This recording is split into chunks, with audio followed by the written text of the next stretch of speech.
Captain Amarinder Singh के खिलाफ कांग्रेस का पहला बड़ा हमला। पहली बार रावत ने सुनाइयां खरियां खरियां, बोले 2 बार बनाया मुख्यमंत्री, किहड़े अपमान दी कर रहे हो गल। सीएलपी मीटिंग बारे भी दी गई सी जानकारी।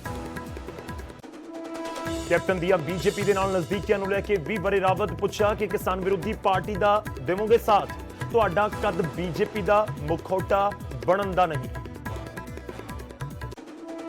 पंजाब की सियासत विच लगातार बद रहे समीकरण। कैप्टन के कांग्रेस छड्डण के बयान तो बाद ढींडसा ने दिखाया इंटरस्ट, बोले किसानी मुद्दे ते विचारधारा ते सहमति बनी तो कैप्टन के नाल मिलावांगे हाथ। थोड़ी देर दे विच दिल्ली पहुंचणगे मुख्यमंत्री चरणजीत सिंह चन्नी। शाम 4 बजे प्रधानमंत्री मोदी दे नाल करनगे मुलाकात। अज ही सोनिया गांधी ते राहुल गांधी नाल भी हो सकती है मुलाकात। किसानों के सड़कों के अंदोलन को लेकर सुप्रीम कोर्ट ने जताई करड़ी नाराजगी। कहा एक पासे शहर का गल घुटिया, दूजे पासे शहर च धरने की मंग कर रहे किसान। जंतर मंतर ते सत्याग्रह के लिए एक संगठन ने मंगी है इजाजत। झोने की खरीद टलन करके किसान हो रहे खज्जल खुआर। मंडी के पहुंची फसल की सता रही चिंता। केंद्र ने आखिरी वेले मुलतवी की है सरकारी खरीद की तारीख। गुरदासपुर के पड़ी गई 45 करोड़ की हैरोइन बीएसएफ और पंजाब पुलिस ने सांझे ऑपरेशन दौरान की बरामद। हुण टाटा ग्रुप होगा एयर इंडिया का नवा महाराजा। सब तो ज्यादा कीमत लगा के जिती बोली। 68 साल बाद फिर टाटा की हुई एयर इंडिया।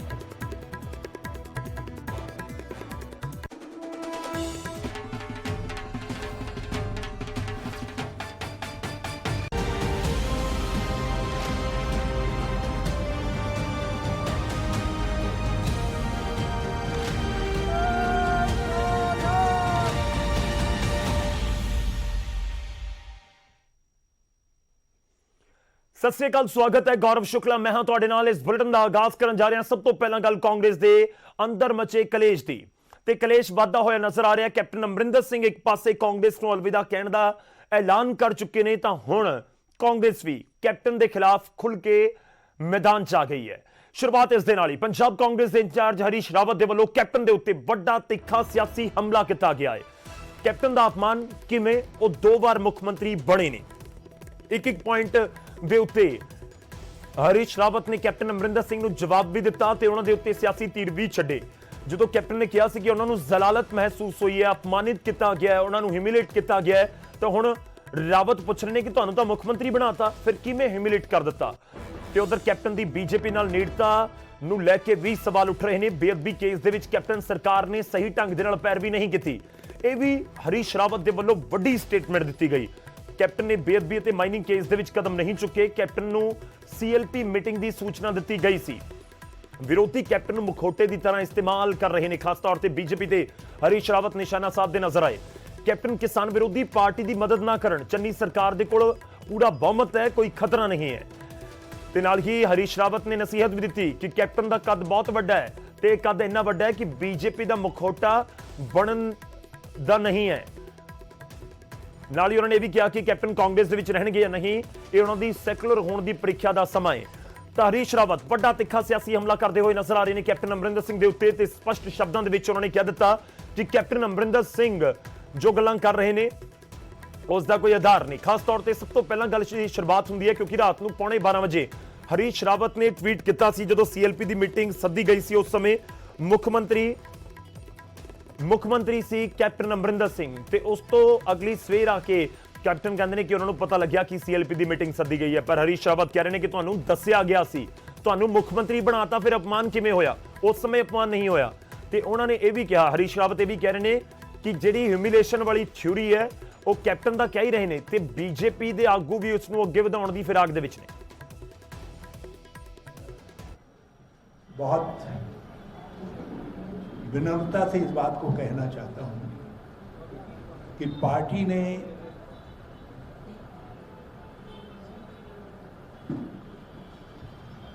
उन्हें हमेशा सम्मान दिया। 3 बार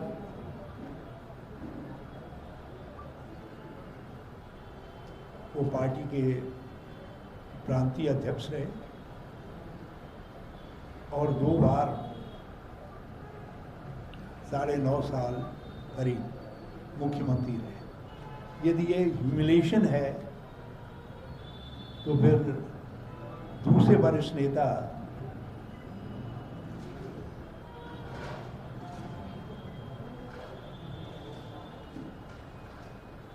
जिनको उनकी तुलना में बहुत कम अवसर मिल पाए,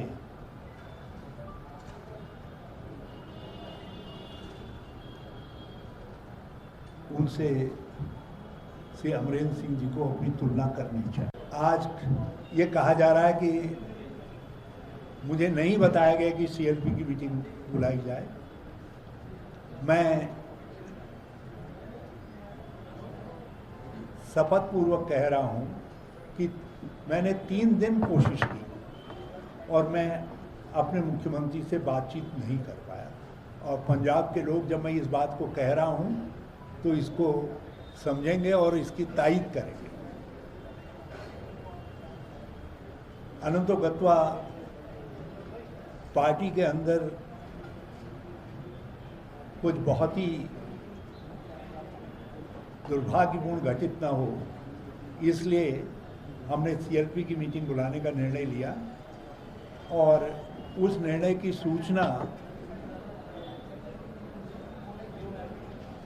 मैंने कुछ स्रोतों से माननीय मुख्यमंत्री को दे दी और उनके कार्यालय प्रभारियों को दे दी और मुख्यमंत्री जी ने दूसरे दिन स्वयं पेशकश करके की और कहा कि मैं बैठक में नहीं जाऊंगा, वहाँ कई तरीके के सवाल किए जाएंगे, मैं वो एम्बैरेसमेंट नहीं झेलना चाहता, इसलिए मैं त्यागपत्र दे रहा हूँ। और कांग्रेस अध्यक्षा से उन्होंने बातचीत की और गवर्नर के पास जाकर के त्यागपत्र दिया। ਤਾਂ ਇਹ ਪਹਿਲੀ ਵਾਰ ਹੈ ਕਿ ਜਦੋਂ ਕਾਂਗਰਸ ਦੇ ਕਿਸੇ ਵੱਡੇ ਆਗੂ ਦੇ ਵੱਲੋਂ ਕੈਪਟਨ ਅਮਰਿੰਦਰ ਸਿੰਘ ਦੇ ਖਿਲਾਫ ਇਸ ਤਰੀਕੇ ਨਾਲ ਮੋਰਚਾ ਖੋਲਿਆ ਗਿਆ ਹੋਵੇ।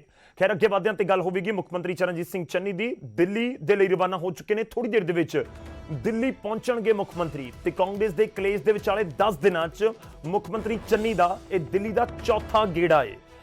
ਸ਼ਾਮ 4 ਵਜੇ ਪ੍ਰਧਾਨ ਮੰਤਰੀ ਨਾਲ ਮੁਲਾਕਾਤ ਵੀ ਹੋਣੀ ਹੈ ਤੇ ਇਹ ਵੀ ਜਾਣਕਾਰੀ ਮਿਲ ਰਹੀ ਹੈ ਕਿ ਕਾਂਗਰਸ ਹਾਈ ਕਮਾਂਡ ਦੇ ਨਾਲ ਵੀ ਅੱਜ ਹੀ ਮੁਲਾਕਾਤ ਹੋਵੇਗੀ। ਸੋਨੀਆ ਗਾਂਧੀ, ਰਾਹੁਲ ਗਾਂਧੀ ਹੋਰਾਂ ਦੇ ਨਾਲ ਵੀ ਮੁਲਾਕਾਤ ਦੀ ਸੰਭਾਵਨਾ ਜ਼ਰੂਰ ਜਤਾਈ ਜਾ ਰਹੀ ਹੈ। ਦਰਅਸਲ ਨਵਜੋਤ ਸਿੰਘ ਸਿੱਧੂ ਦੇ ਵੱਲੋਂ ਦਿੱਤੇ ਗਏ ਅਸਤੀਫੇ ਤੋਂ ਬਾਅਦ ਇੱਕ ਦਿਨ ਪਹਿਲਾਂ ਯਾਨੀ ਕਿ ਵੀਰਵਾਰ ਯਾਨੀ ਕੱਲ ਇੱਕ ਮੁਲਾਕਾਤ ਕੀਤੀ ਗਈ ਨਵਜੋਤ ਸਿੰਘ ਸਿੱਧੂ ਤੇ ਚਰਨਜੀਤ ਸਿੰਘ ਚੰਨੀ ਉਹਨਾਂ ਦੇ ਵਿਚਾਲੇ ਹੋਈ ਤੇ ਉੱਥੇ ਇੱਕ ਫੈਸਲਾ ਲਿਆ ਗਿਆ ਕਿ ਤਾਲਮੇਲ ਕਮੇਟੀ ਬਣਾ ਕੇ ਇਸ ਪੂਰੇ ਮਸਲੇ ਨੂੰ ਸੁਲਝਾਇਆ ਜਾਵੇਗਾ ਤੇ ਤਾਲਮੇਲ ਕਮੇਟੀ ਬਣੇਗੀ ਤਾਂ ਕਿ ਇਨ ਫਿਊਚਰ ਵੀ ਕਿਸੇ ਡਿਸੀਜਨ ਨੂੰ ਲੈ ਕੇ ਕੋਈ ਦਿੱਕਤ ਨਾ ਹੋਵੇ। ਗੱਲਬਾਤ ਸੰਭਵ ਨਜ਼ਰ ਆਉਂਦੀ ਹੈ। ਉਧਰ ਸਰਕਾਰ ਤੇ ਸੰਗਠਨ ਦੇ ਵਿਚਾਲੇ ਤਾਲਮੇਲ ਦੀ ਲਈ ਇੱਕ ਕਮੇਟੀ ਬਣਾਈ ਜਾ ਰਹੀ ਹੈ। ਸਰਕਾਰ ਦੇ ਵੱਡੇ ਫੈਸਲੇ ਕਮੇਟੀ ਦੇ ਜ਼ਰੀਏ ਲਏ ਜਾਣਗੇ। ਇਸ ਸਿੱਧੂ ਦੇ ਅਸਤੀਫੇ ਤੋਂ ਬਾਅਦ ਖੜੇ ਹੋਏ ਪੂਰੇ ਵਿਵਾਦ ਦਾ ਹੱਲ ਕੁਝ ਇਸ ਤਰੀਕੇ ਨਾਲ ਕਾਂਗਰਸ ਨੇ ਕੱਢਿਆ ਕਿ ਇੱਕ ਤਾਲਮੇਲ ਕਮੇਟੀ ਬਣਾ ਦਿੱਤੀ ਜਾਵੇ। ਤਾਂ ਮੁੱਖ ਮੰਤਰੀ ਚਰਨਜੀਤ ਸਿੰਘ ਚੰਨੀ ਦਿੱਲੀ ਦੇ ਲਈ ਰਵਾਨਾ ਹੋ ਚੁੱਕੇ ਨੇ। ਕੁਝ ਹੀ ਪਲਾਂ 'ਚ ਉੱਥੇ ਪਹੁੰਚਣਗੇ। ਜਿਵੇਂ ਹੀ ਪਹੁੰਚਦੇ ਨੇ ਉੱਥੋਂ ਤੋਂ ਵੀ ਅਪਡੇਟ ਅਸੀਂ ਤੁਹਾਨੂੰ ਦਿੱਲੀ ਤੋਂ ਵੀ ਅਪਡੇਟ ਤੁਹਾਨੂੰ ਦੇਵਾਂਗੇ। ਪਰ ਗੱਲ ਤਾਲਮੇਲ ਕਮੇਟੀ ਦੀ ਕਿ ਵਾਕਈ ਤਾਲਮੇਲ ਕਮੇਟੀ ਸੰਵਿਧਾਨ ਦੇ ਮੁਤਾबिक ਠੀਕ ਹੈ ਕਿ ਬਾਕੀ, ਕਿਉਂਕਿ ਹਰ ਕਿਸ ਦੇ ਜ਼ਿਹਨ 'ਚ ਸਵਾਲ ਹੈ ਕਿ ਜਦੋਂ ਕੈਬਨਿਟ ਬਣ ਗਈ, ਜਦੋਂ ਮੁੱਖ ਮੰਤਰੀ ਦੀ ਸਹੁੰ ਚੁੱਕ ਲਈ, ਜਦੋਂ ਪੂਰੀ ਟੀਮ ਬਣਾ ਲਈ ਤਾਂ ਫਿਰ ਜੇ ਡਿਸੀਜਨ ਲੈਣਾ ਹੈ ਉਹ ਹਾਈ ਕਮਾਂਡ ਨੂੰ ਦੱਸਣਾ ਪਵੇ ਜਾਂ ਫਿਰ ਪਾਰਟੀ ਦੇ ਪ੍ਰਧਾਨ ਨੂੰ ਦੱਸਣਾ ਪਵੇ ਤਾਂ ਕੀ ਇਹ ਸੰਵਿਧਾਨ ਦੇ ਮੁਤਾबिक ਠੀਕ ਹੈ। ਇਸ ਮੁੱਦੇ ਉੱਤੇ ਹੀ ਗੱਲਬਾਤ ਕਰਾਂਗੇ ਕਿਉਂਕਿ ਏਜੀ ਦੀ ਨਿਯੁਕਤੀ ਨੂੰ ਲੈ ਕੇ ਵੀ ਬੜੇ ਕਿੰਤੂ ਪਰੰਤੂ ਹੋ ਰਹੇ ਨੇ, ਉਸ ਦੇ ਉੱਤੇ ਵੀ ਗੱਲ ਕਰਾਂਗੇ। ਸਾਡੇ ਨਾਲ ਖਾਸ ਮਹਿਮਾਨ ਇਸ ਸਮੇਂ ਜੁੜ ਰਹੇ ਨੇ सतपाल जैन जी, सीनियर वकील ने, एडिशनल सॉलीसिटर जनरल ने देश दे। बहुत बहुत स्वागत है सर न्यूज़ 18 पंजाब दे उत्ते। सब तो पहला तुहाडा स्वागत है। धन्यवाद सर। मैं शुरुआत करदा सब तो पहला यही सवाल क्योंकि लोग पंजाब दे जानना चाहते हैं कि जे तालमेल कमेटी बनती है, एक शख्स उस दे विच सरकार दा, एक पार्टी दा जो पंजाब लेवल दा ਤੇ ਇੱਕ ਹਾਈ ਕਮਾਨ ਯਾਨੀ ਕਿ ਦਿੱਲੀ ਲੈਵਲ ਦਾ ਇੱਕ ਉਸ ਦੇ ਵਿੱਚ ਆਗੂ ਹੁੰਦਾ ਹੈ। ਇਸ ਸਮੇਂ ਜੋ ਲੱਗ ਰਿਹਾ ਕਿ ਇੱਕ ਚਰਨਜੀਤ ਚੰਨੀ, ਨਵਜੋਤ ਸਿੰਘ ਸਿੱਧੂ ਤੇ ਤੀਜੇ ਹਰੀਸ਼ ਚੌਧਰੀ ਹੋਣਗੇ। ਤਾਂ ਪਹਿਲਾ ਸਵਾਲ ਕਿ ਇਹ ਸੰਵਿਧਾਨ ਦੇ ਮੁਤਾबिक ਹੈ ਕਿ ਸੰਵਿਧਾਨਿਕ ਤੌਰ ਦੇ ਉੱਤੇ ਇਸ ਨੂੰ ਸਹੀ ਸਮਝਿਆ ਜਾਵੇ। देखिए, भारत के संविधान के अनुसार चाहे वो राज्य की कैबिनेट है चाहे केंद्र की कैबिनेट है जी, जो भी निर्णय लेने होते हैं नियुक्तियों को लेकर, चाहे वो एडवोकेट जनरल है चाहे बाकी सारे सरकारी काम हैं, वो केवल और केवल मुख्यमंत्री या उनकी कैबिनेट या उनके मंत्री करते हैं जी। और जब वो शपथ लेते हैं तो शपथ में वो बात दोहराते हैं कि मेरे इस फलां मंत्री के नाते, मुख्यमंत्री के नाते अगर कोई बात, कोई फाइल, कोई जानकारी मेरे ध्यान में आएगी तो मैं सिर्फ उसके सिवा, जब ऐसा करना अपने कर्तव्यों के निर्वहन के लिए आवश्यक ना हो, मैं किसी दूसरे को डिस्क्लोज नहीं करूंगा, उसको नहीं बताऊंगा। मतलब यह है कि शपथ लेते समय मंत्री, मुख्यमंत्री ये शपथ लेता है कि जो सरकारी कामकाज है वो मैं स्वयं करूंगा, अपनी अंतरात्मा के अनुसार करूंगा, बिना राग द्वेष के करूंगा, बिना किसी के प्रति ना इलविल ना हेट्रेड। ये जो तालमेल कमेटी का जिक्र आ रहा है, तालमेल कमेटी बनाना जहां तक आम नीतियों का संबंध है जी। सरकार की प्रो पॉलिसी होगी, सरकार लोगों की बात सुनेगी, उसमें तो वो उचित है, तालमेल कमेटी बन सकती है जी। लेकिन जहां तक अंतिम निर्णय लेना है, अगर मैं मोर ज्यादा स्पेसिफिक कहूं, एडवोकेट जनरल कौन होगा, डीजीपी कौन होगा, चीफ सेक्रेटरी कौन होगा, सेक्रेटरी कौन होगा, इसका निर्णय कानून और संविधान के अनुसार केवल और केवल या संबंधित मंत्री या कैबिनेट या मुख्यमंत्री ले सकता है। कोई बाहर का व्यक्ति, वो चाहे पार्टी का अध्यक्ष हो, चाहे पार्टी के अंदर उसकी कोई जिम्मेवारी हो, वो मंत्री को, मुख्यमंत्री को डिक्टेट नहीं कर सकता। और अगर करता है तो यह संविधान की उल्लंघना है। और मंत्री और मुख्यमंत्री भी, अगर ये जानकारी कि मेरे पास डीजीपी की फाइल आई है, इसमें 3 नाम आए हैं, आप बताओ मैं किसको लगाऊं, तो वो भी अपना जो शपथ ग्रहण किया उसकी भी उल्लंघना है, ऑफिशियल सीक्रेट एक्ट की भी उल्लंघना है। जी सर, मैं अगर और आसान शब्दों में कहूं तो ये अनकॉन्स्टिट्यूशनल होगी अगर ऐसी कोई कमेटी बनाकर कोई फैसले किए जाते हैं कि गैर संवैधानिक होगी। कमेटी शायद गैर संवैधानिक ना हो, जी। कमेटी तालमेल के लिए बन सकती है, लेकिन अगर कमेटी ये निर्णय करना शुरू करेगी कि आप मुख्यमंत्री जी इसको एडवोकेट जनरल बनाइए, मुख्यमंत्री जी इसको चीफ सेक्रेटरी बनाइए, मुख्यमंत्री जी इसको यहां बनाइए, वो सारे एक्शन जो है वो गैर संवैधानिक होंगे। आमतौर पर बैठ के पार्टियां चर्चा करती हैं कि भी क्या होना चाहिए, कैसे होना चाहिए। सर ये तो फिर ये भी हो गया कि कमेटी बन गई, कोई दिक्कत नहीं है, तो ऑफ द रिकॉर्ड बहुत कुछ होता होगा फिर तो, कि फाइल सीधे तौर पर ना जाए, उसके ऊपर कोई हस्ताक्षर ना हो किसी और के जो सरकार के बाहर का है, लेकिन अगर डिस्कस किया जा रहा है किसी भी तरीके से उनको बुला के या फाइल भेजकर, फिर वो तो ऑफ द रिकॉर्ड ही रहेगा ना, वो पेपर्स में तो कहीं भी नहीं आएगा कि वो किसको भेजी गई, सरकार के या किसी पार्टी के अध्यक्ष को भेजी गई, फिर वो तो ऑफ द रिकॉर्ड रह जाएगा सारा कुछ। देखिए, संविधान के अनुसार जो भी सरकारी जानकारी मंत्री को या मुख्यमंत्री को आती है वो कोई भी ऑफ द रिकॉर्ड नहीं है, वो सारी ऑन रिकॉर्ड है। वो फाइल उनके पास इसलिए आई है क्योंकि उसके वो मंत्री हैं और मुख्यमंत्री हैं। वो फाइल प्रधान के पास पार्टी के क्यों नहीं जाती, वो बाकी के महामंत्री के पास क्यों नहीं जाती? जो जो संबंधित फाइल मंत्री के पास आई है वो मंत्री उसकी जानकारी स्वयं अपने साथी मंत्री के किसी और को नहीं दे सकता। इसलिए अगर तालमेल कमेटी ये निर्णय करना शुरू करेगी, ये एडवोकेट जनरल लगाइए, ये चीफ सेक्रेटरी लगाइए, इसको ये लगाइए, डीसी लगाइए, वो लगाइए, तो वो गैर संवैधानिक होगा। आपको ध्यान होगा अभी कुछ दिन पहले हिमाचल हाईकोर्ट में किसी एक कर्मचारी की ट्रांसफर किसी विधायक के कहने पे हो गई थी। विधायक ने लिखा इसको ट्रांसफर कर दो, मंत्री ने ट्रांसफर कर दिया, हाईकोर्ट ने रद्द किया उसको ट्रांसफर को। हाईकोर्ट ने कहा यह संविधान के विरुद्ध है। आप अपनी मर्जी से विवेक के अनुसार निर्णय ले सकते हो, लेकिन किसी के कहने पर, चाहे वो पार्टी का अध्यक्ष हो, महामंत्री हो, विधायक हो, सांसद हो, अगर उसके आदेश अनुसार, उसके दबाव में आप निर्णय लेते हो तो वो गैर संवैधानिक है। और मैंने बताया अभी हिमाचल हाईकोर्ट ने एक ट्रांसफर इसी आधार पर रद्द की है क्योंकि उसकी सिफारिश विधायक ने लिख कर की थी। ठीक है सर, मैं एक और चीज जानना चाहता हूं, क्योंकि बहुत सारे लोग ये भी कहेंगे कि नवजोत सिंह सिद्धू तो विधायक हैं, वो एक तरह से सरकार का पार्ट तो है ही। मैं डायरेक्टली ये सवाल पूछ रहा हूं कि अगर चन्नी सिद्धू आपस में कोई डिस्कशन कर रहे हैं, कैबिनेट का पार्ट नहीं है लेकिन विधायक तो हैं, तो फिर भी क्या क्वेश्चनेबल है? हाँ बिल्कुल, क्योंकि विधायक और मंत्री में अंतर क्या है? अगर विधायक को सब कुछ जानकारियां लेनी है तो फिर मंत्रिमंडल को शपथ ग्रहण का तो कोई मतलब ही नहीं रह जाता जी। फिर आप शपथ क्यों ग्रहण करते हो? फिर तो सारे 117 के 117 विधायक हैं, कोई भी फाइल किसी के पास जाएगी, कोई भी ऑर्डर करेगा। मंत्री जब शपथ लेता है तो 2 शपथ लेता है। पहली शपथ यह लेता है कि मैं भारत के कानून द्वारा स्थापित संविधान के प्रति निष्ठा रखूंगा, और 2 बातें कहता है, मैं किसी के प्रति द्वेष या फेवरेटिज्म दोनों के बिना न्याय करूंगा। दूसरी शपथ लेता है कि मैं जो भी जानकारियां मेरे को राज्य के मंत्री के रूप में आएंगी, मैं किसी के साथ उसको शेयर नहीं करूंगा। वो विधायक के साथ भी नहीं कर सकता।